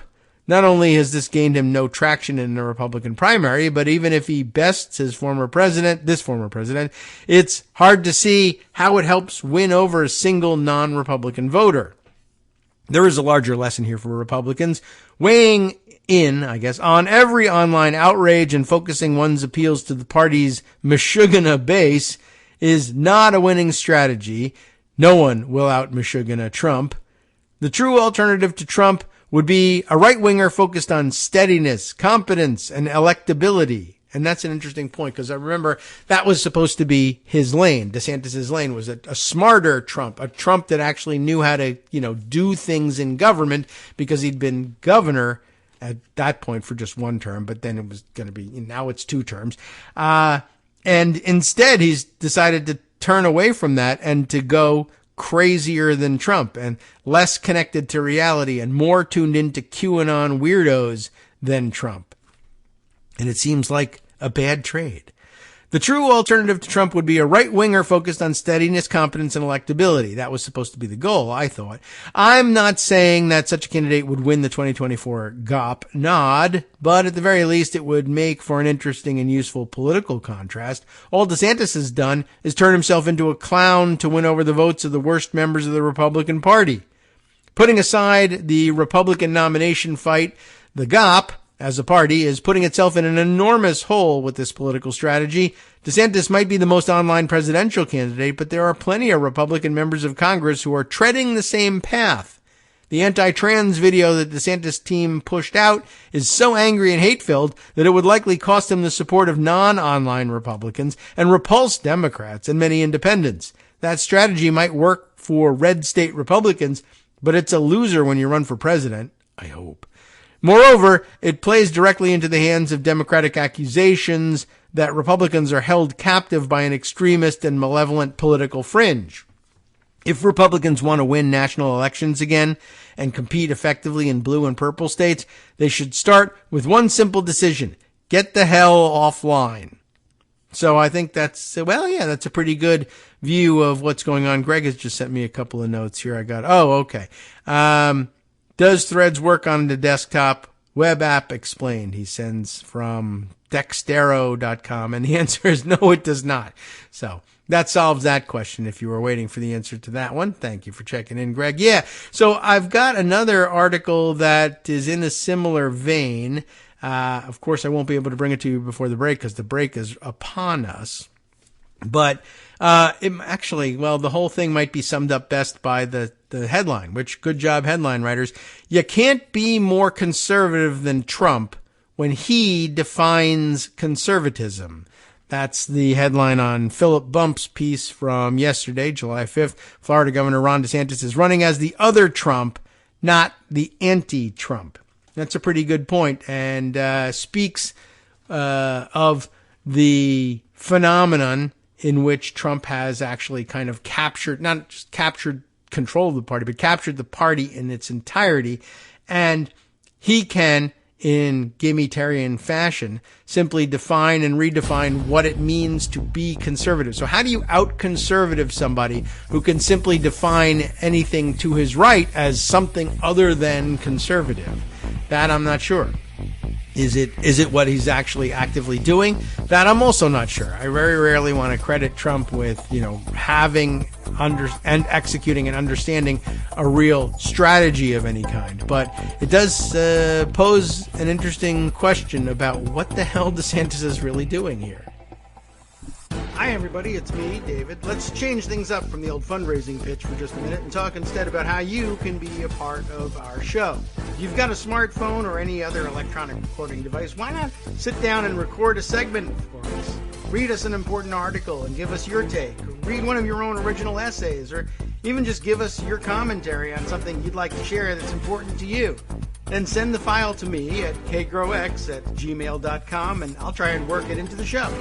Short segments, a few minutes in length, are easiest to fit in. And of course, I can't always guarantee that I'll be able to play everything, but if you've ever shouted at your radio or TV about something you wish was being covered, here's your chance to change that.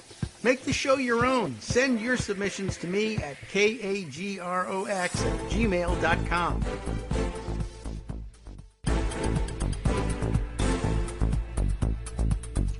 All right, welcome back now to the Kagro in the Morning Show here on Netroots Radio. Shall we continue convincing ourselves that the DeSantis campaign is over before it began?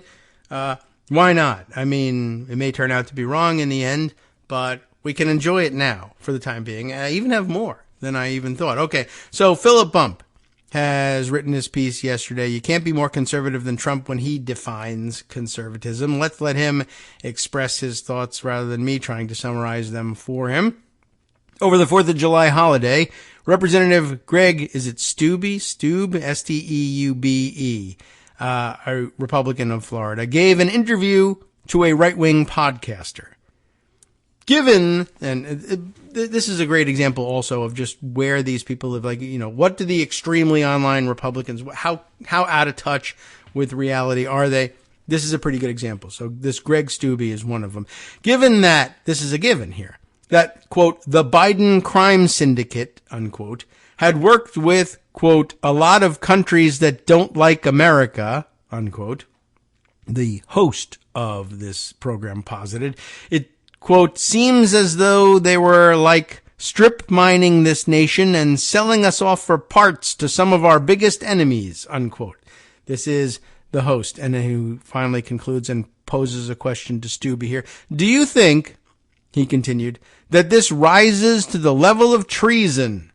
Now, keep in mind how if you raise that issue or say Trump is guilty of treason, et cetera, among, Democrats and the wider left, they will, tut and shush you and say, no, don't you understand? Treason has a very specific definition. He's not actually provably guilty of treason. I know what you're thinking.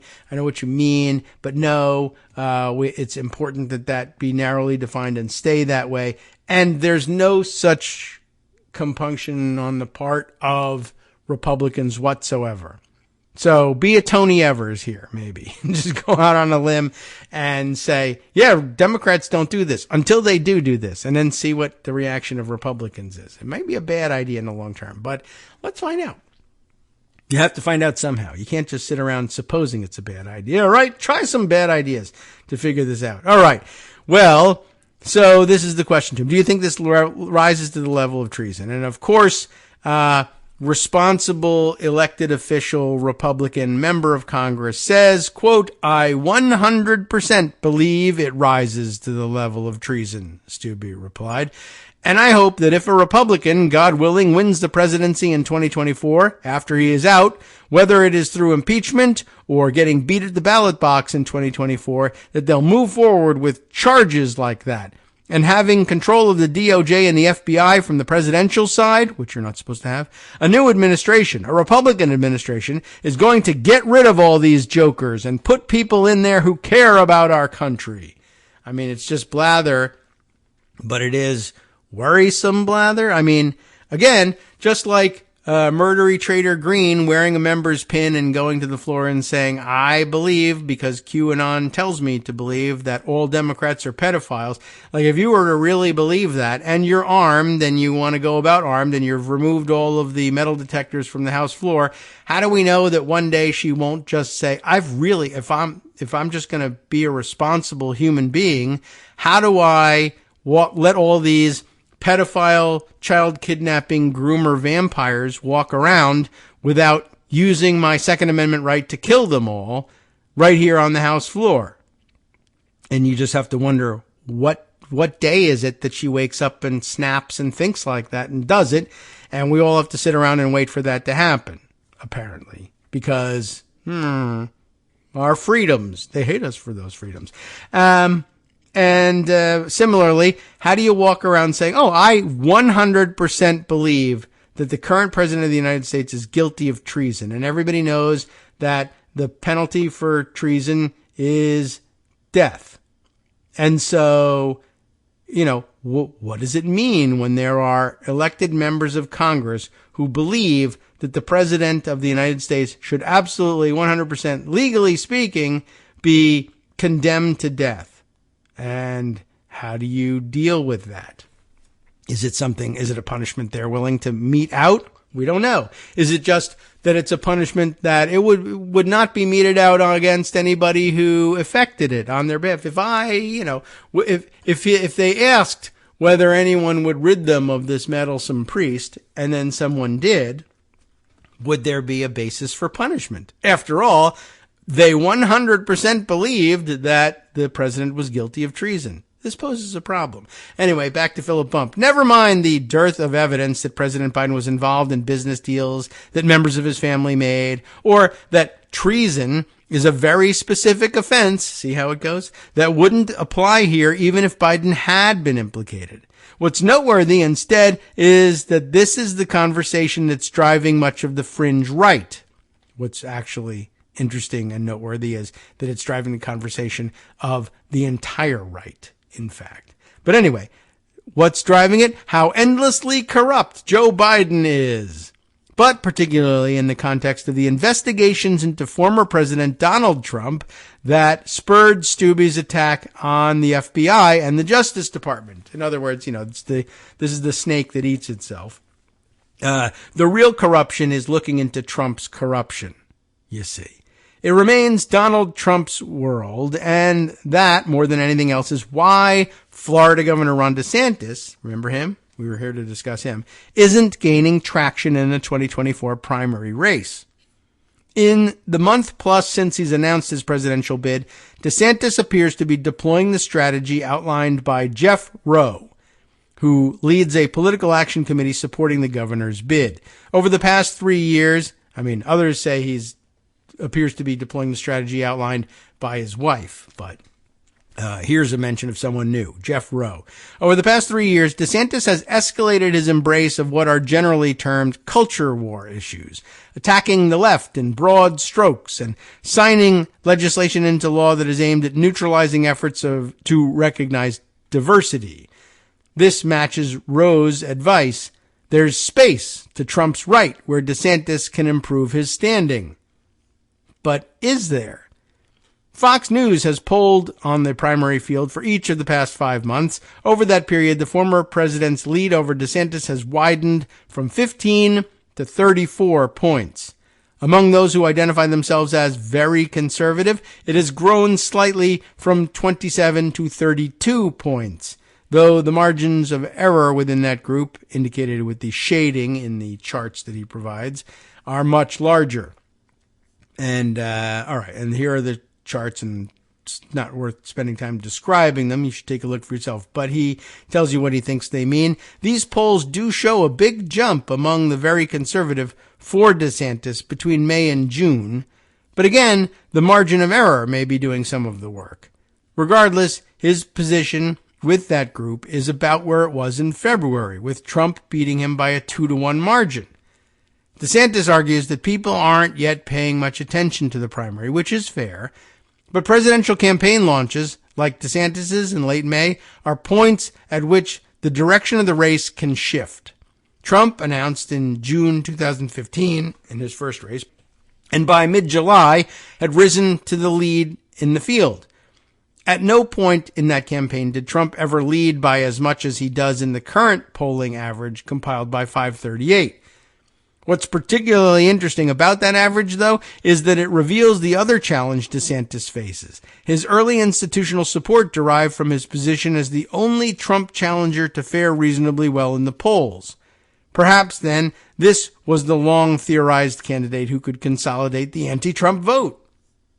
But instead of being an anti-Trump, DeSantis has been stuck as another Trump. Polling consistently shows that Trump and DeSantis vacuum up about 3/4 of support, with the other quarter reserved for a varying collection of other named candidates, or for those polled who are yet to make up their minds. The implication is that Trump and DeSantis share a voter pool. That a gain for DeSantis means a loss for Trump and vice versa. But it also suggests that DeSantis isn't serving as an effective anti-Trump candidate. So we come back to the run to the right strategy. In theory, this makes sense. DeSantis can point to laws that marginalize LGBTQ Floridians and eradicate programs meant to assure inclusivity in state organizations. This presentation of the right reflects the heightened importance of culture war issues in conservatism as it exists today. It also fails to recognize how much of the right is defined in the context of Trump. As DeSantis talks endlessly about wokeness and so on, here's what Trump was posting on social media on Independence Day. As my poll numbers go higher and higher, the communists, Marxists, and fascists get more and more crazy with their ridiculous indictments and election interference plans and plots, all controlled by an out-of-control and very corrupt DOJ/FBI. They have, all caps here, weaponized law enforcement in America at a level not seen before. Deranged Jack Smith, who is a sick puppet for A.G. Garland and crooked Joe Biden, should be defunded and put out to rest. Wink, wink. Republicans must get tough or the Dems will steal another election. MAGA! And that's it. Trump out. It's a pastiche of nonsense and falsehoods, which isn't itself surprising, but this is the frame through which the fringe right is looking at the election. The country is under attack from institutions that are terrified of a Trump presidency. His spokeswoman, Liz Harrington, offered in a tweet on Monday that the 2024 race would be the final battle. And at the center of that battle is Trump, who has framed his indictments as a marker of his willingness to battle the left and not as, a reflection of his having possibly violated the law. Stubbe buys into that framing, as do many other prominent Republicans who would love to share Trump's spotlight. This helps bolster the idea that loyalty to Trump and his apocalyptic vision of American politics is fundamental to what it means to be on the right. DeSantis can't effectively maneuver around that since it's defined by Trump. And this is why DeSantis didn't know what to say about the indictments of Trump. Normally you say, hooray, my opponent's been indicted. Don't vote for him, vote for me. He's indicted. But there's no right without being pro-Trump with these guys. This play from Trump has been so successful that the presentation that Biden should face charges of treason stems from business deals Biden's family made with foreign actors, including those, quote, Middle Eastern countries that hate us, as the podcast host framed it. If family members making big business deals with Middle Eastern countries is treasonous, we have some bad news for the former president. Not that it actually matters to his supporters, of course. DeSantis was seen as the alternative to Trump by those who didn't like Trump. It seems increasingly apparent that he's now seen as the alternative to Trump by those who do like Trump. As long as Trump is in the race, and as long as the race centers on Trump's worldview, DeSantis won't be able to pass him. Nor, it seems, will anyone else. And that's, of course, the real danger in all of this. But okay, I also have another piece on DeSantis' failure to thrive here, which I saw tweeted around or tooted around this morning, and which I confused with his vicious anti-LGBTQ video, because now he's also being, well, I mean, he's always been vicious about it, but now a new example of his viciousness with regard to immigration. Why Ron DeSantis is talking about an immigrant, quote, invasion, writes Bill Scher at Washington Monthly. The Florida governor is promoting a crank and dangerous theory about states having their own border control policies. Again, also explicitly constitutionally forbidden. Up to this point, it's been understood that way by the Supreme Court, but maybe we're all pretty wrong about that. And just as there's an independent state legislature theory, there can be an independent state border control theory, I guess, as well, too. And he jumps in. Why is he talking about an invasion? Because he wants to be Ed Gillespie, is my answer. And now it starts with a quote. I think that the state of Texas has the right to declare an invasion, said Florida Governor Ron DeSantis last week during an immigration policy town hall near the Mexican border. Responding to a voter claiming America is being, quote, invaded and asking, why haven't we acted? DeSantis replied, I think states have a right to come in and repel the invasion. Certainly when I'm president, your state people here will be able to deport across the border 100%. But I think they should be doing that right now. Whatever. I don't know. He said 100% to something, so yay.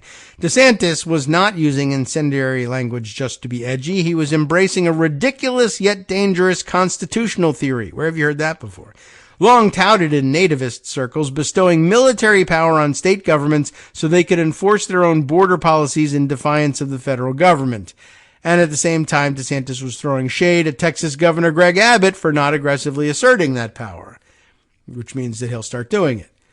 Where does this crank legal theory come from? Article 1, Section 10 of the Constitution lists several actions state governments cannot take.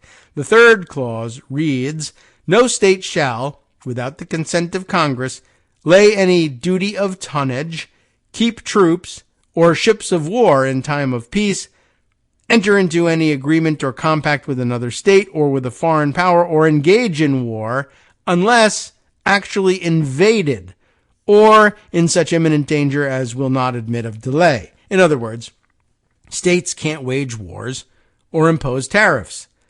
A group of anti-immigrant conservatives has tried to twist the emergency provision, unless actually invaded, into a subversion of the founders' intent by histrionically labeling an influx of immigrants as an invasion.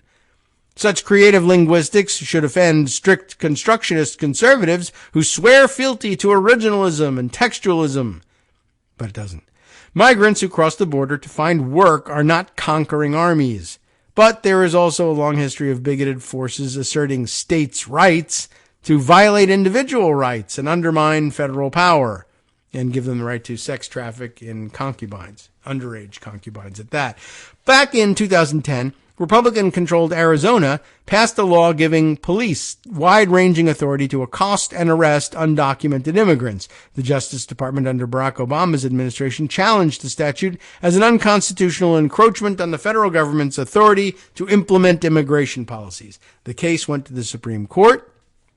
One legal brief, organized by far-right group called State Legislators for Legal Immigration, defended the Arizona law because the state was, quote, faced with a veritable horde of foreign invaders from the South. And, quote, Article 1, Section 10 expressly reserved to the states the power to defend themselves against invaders. That distortive view was stretched to funhouse mirror proportions. The express reservation of a power in the states to repel an invasion need not await an actual invasion, nor a declaration of war. Well, actually, it does say that you have to wait an actual invasion, but okay. When defending the law, Arizona did not adopt this specific line of argument, nor was it accepted by the Supreme Court. In 2012, a 5-3 majority struck down most of the law, but in a solo dissent, Justice Antonin Scalia, straying far from his originalist creed, cited the unless actually invaded phrase as proof of the state's inherent power to protect their territory, and declared that Arizonans feel themselves under siege by large numbers of illegal immigrants who invade their property.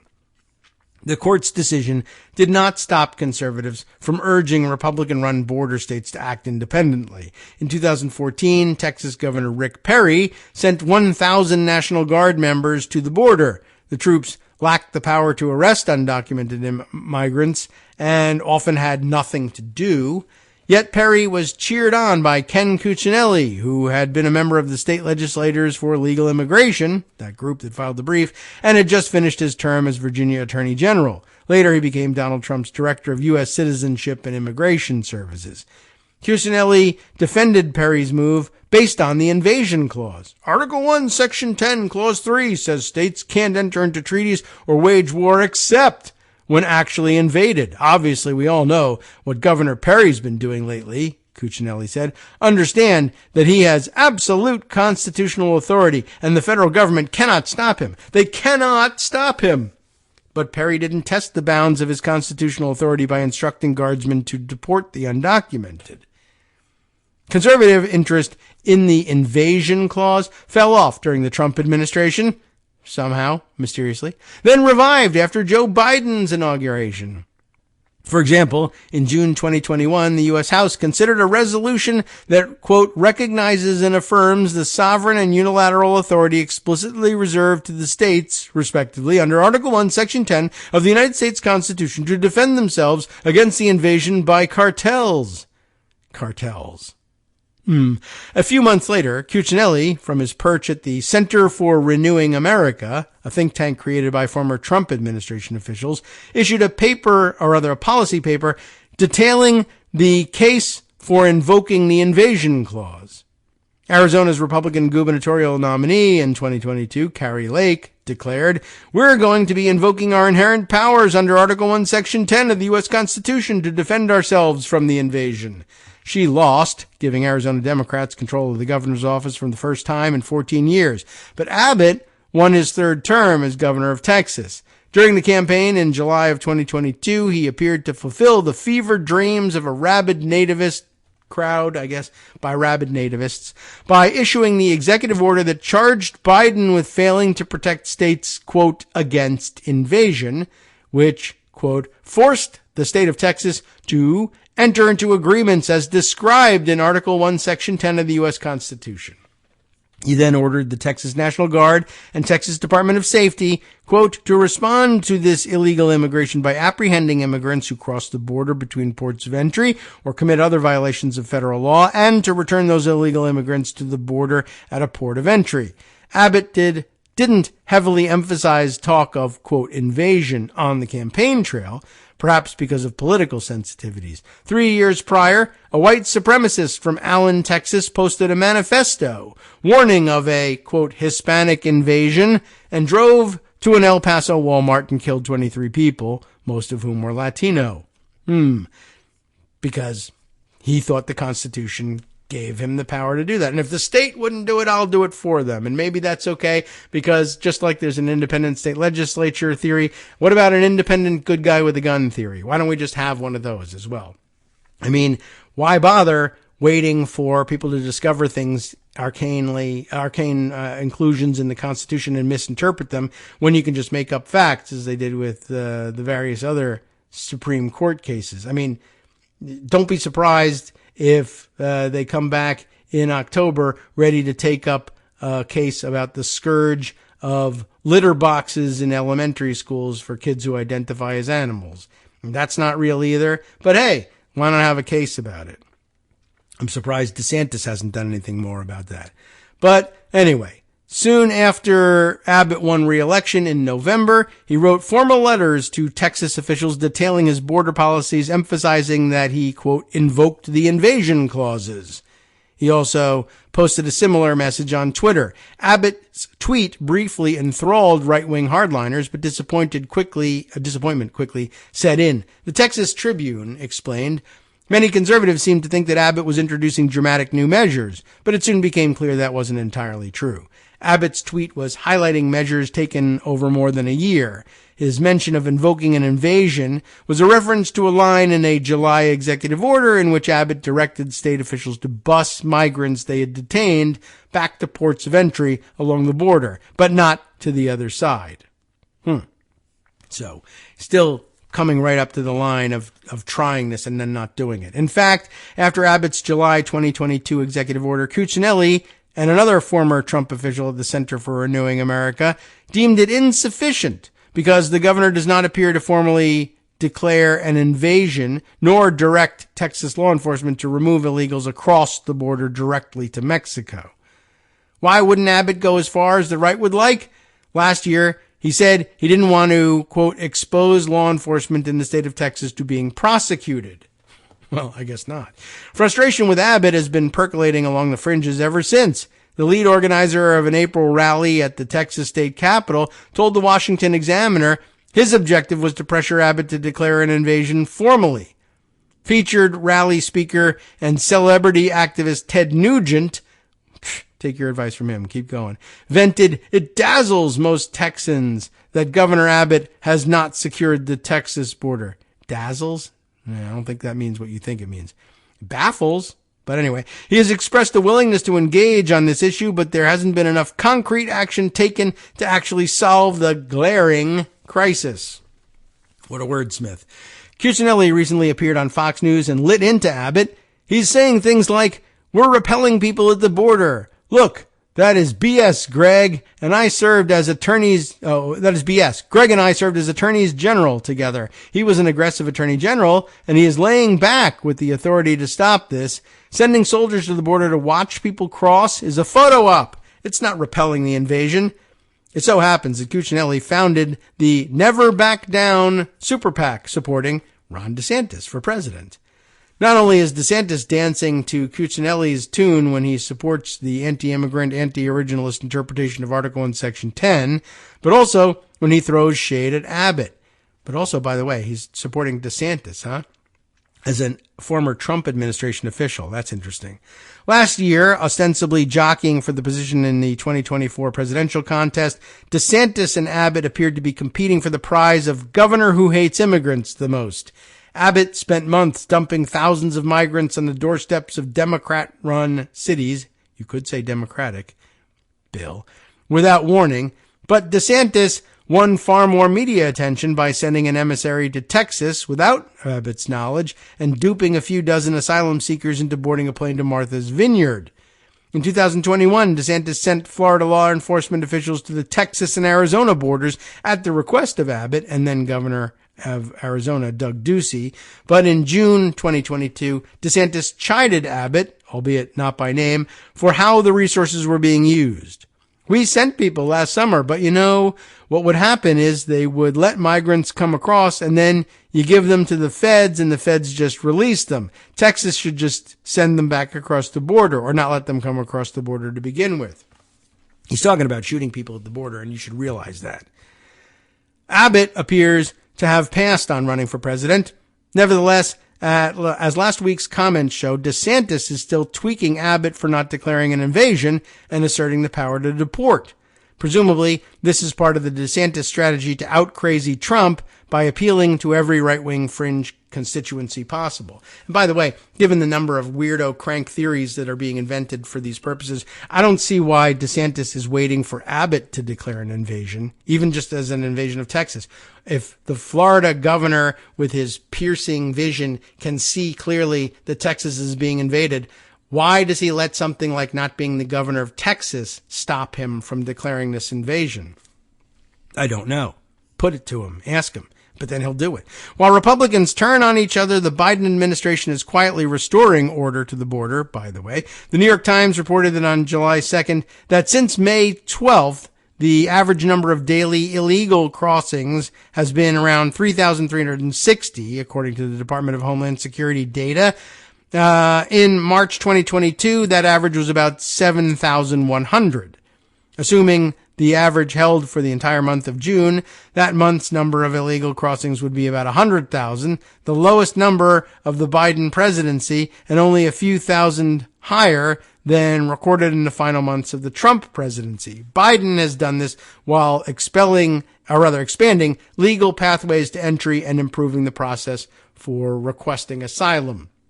I don't know that everyone would agree with that assessment, but it's there. Talk of invasion was always legal quackery and racist fear-mongering. Now it's increasingly out of touch with what's happening on the ground. Not that has ever stopped them in any way, shape, or form. But there you have it. I think that concludes our Ron DeSantis reporting for the day. But anyway, it's just sort of interesting what he is up to and how little room there is for him to actually find a lane in the primary. So interesting. I think we've rounded up and made a theme out of that one. That leaves us with lots of other stories to share with you, and we still have Friday ahead in order to do that. Next week, as you know, there's a little bit of disruption coming there too. Thursday, I believe, we'll be unable to do a live show as it's college orientation time. And then it's preparing for vacation after that. And luckily, I'm now building a library of Rosalind McGregor pieces. I appreciate that. Anyone else feels like there's something they want to send in, by all means, please do so. Oh, and in that vein, hat tip to Darwin, who checked in with us on the Bird site, saying, by the way, the only reason he's still here on the Bird site is to keep up with and interact with the KITM hashtag, folks. We need to work on our guy, that's me, Kagro X, so we can all make that seamless transition. All right, well, we have to see where we're going to land next. Thanks, From Darwin. NetworksRadio.com. You have been listening to Kagro in the Morning with David Waldman. I'll tell you what's going to land on you next, or where you'll land, or maybe they'll land on you. I don't know. The West Coast Cookbook and Speakeasy with Justice Putnam comes up next. Let's see. He starts out with Justice Kagan sharing our crisis of faith in the Supreme Court. Then, of course, the regular roundup of weird and esoteric and important news from around the country and around the world. No one does it like Justice. Stay tuned.